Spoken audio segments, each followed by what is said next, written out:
Hello বন্ধুরা, আসসালামু আলাইকুম। অ্যাডোবি আফটার ইফেক্টের ষষ্ঠ পর্বে আপনাদের স্বাগতম।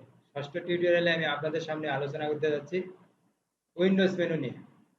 আপনারা উইন্ডোজ মেনুর মধ্যে কি কি অপশন আছে, এটা কিভাবে অ্যাপ্লাই করবেন, আজকে আমি আপনাদের সাথে আলোচনা করতে যাচ্ছি। তো আমি ল্যাপটপের স্ক্রিনে যাওয়ার পরে আমি দেখাবো ওই উইন্ডোজ মেনুর মাধ্যমে আপনারা কিভাবে সবকিছু দেখতে পারেন। তো ল্যাপটপ স্ক্রিন আসার পর আমি দেখতে পাচ্ছেন আমি আফটার ইফেক্ট ওপেন করে রাখছি। আমি একটা নতুন একটা কম্পোজিশনও নিয়ে রাখছি। কম্পোজিশনের নাম আমি দিয়ে রাখছি আমার চ্যানেলের নাম অনুযায়ী। এখানে দেখতে পাচ্ছেন উইন্ডোজ মেনু। সর্বপ্রথম আপনারা দেখতে পাচ্ছেন ওয়ার্ক স্পেস, বা আপনারা কি ওয়ার্ক স্পেসে কাজ করতে যাচ্ছেন এরা উইন্ডোজ মেনুর মাধ্যমে আপনারা অ্যাপ্লাই করতে পারবেন।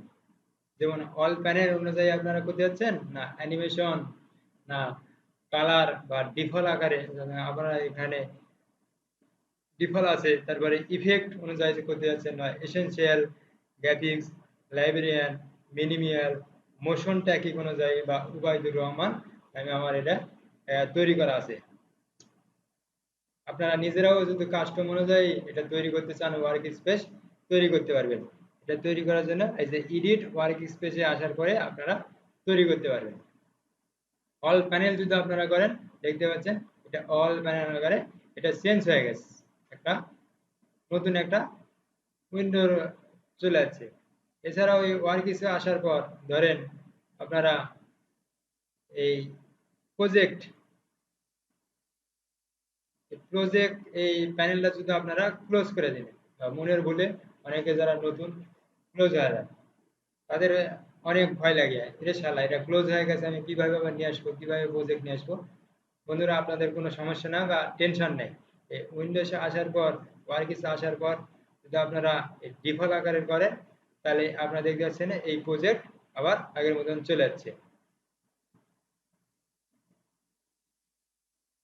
এই যে দেখতে পাচ্ছেন আবার আগের মতন এটা চলে আসবে। যদি আপনারা মনের ভুলে কোনো একটা প্রজেক্ট বা টাইম লাইনই বা ডিলিট হয়ে যায়, বা ইফেক্ট কন্ট্রোলে এটাই ডিলিট হয়ে যায়, বা কম্পোজিশন এটাই ডিলিট হয়, যেটাই ডিলিট হয়ে যায় মনের ভুলে, আপনার সমস্যা নেই। উইন্ডোজে যাওয়ার পর ওয়ার্ক স্পেস এখান থেকে যদি আবার ডিফল্ট করেন বা কোনো কিছু অ্যাড করতে চান আপনারা করতে পারবেন।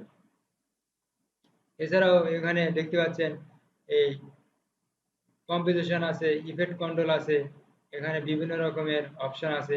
এগুলো যদি আপনারা এখান থেকে হারিয়ে যায় এই উইন্ডোজে আসার পর, এই যে এলিয়েন বা audio, brush, character, effect preset এখানে আছে, এসেনশিয়াল গ্রাফিক্স, এগুলো আপনারা যদি করতে চান এখান থেকে যদি এই একটা করে টিক চিহ্ন দেন চলে আসবে। কোনো কিছু যদি এখান থেকে চলে যায়, ধরেন এই উইন্ডোজের এখান থেকে যদি কোনো কিছু চলে যায়, উইন্ডোজে আসার পর এই ওয়ার্ক স্পেস এখান থেকে আপনারা যেটা সিলেক্ট করবেন ওটা আবার আগের মতন ফিরে আসবে সিলেক্ট করলে। এছাড়াও নিচে আরো অনেক অপশন আছে, আপনারা দেখতে পাচ্ছেন কম্পোজিশন, ইফেক্ট কন্ট্রোল, ক্লোজঅ্যাট, ফুটেজ, লেয়ার, প্রজেক্ট, রেন্ডারিং, এই যে আরো অপশন আছে create a null form, plus VR com, edit জাক্স। এগুলোর মাধ্যমে আপনারা উইন্ডোজের বিভিন্ন রকমের অপশনগুলো নিয়ে আসতে পারবেন। কোনো অপশন যদি এখান থেকে হারিয়ে চলে যায় তাহলে আপনারা এই উইন্ডোজে যাওয়ার পর নিয়ে আসতে পারবেন। তো বন্ধুরা, আজকের মতো ভিডিও এই পর্যন্ত। আজকে আমি আপনাদের সাথে আলোচনা করলাম এই উইন্ডোজ মেনু নিয়ে।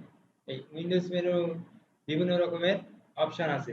অপশন যদি আপনারা ধরেন কাজ করতে, আমাদের কাজ করার অবস্থা যদি টাইম লাইনে বিভিন্ন টাইম লাইন বা কম্পোজিশন বা প্রজেক্ট বা বিভিন্ন রকমের টুল যদি কোনো চাপ লাগে যদি চলে যায় বা ক্লোজ প্যানেল হয়ে যায়, এই উইন্ডোজে যাওয়ার পর আপনারা নিয়ে আসতে পারবেন।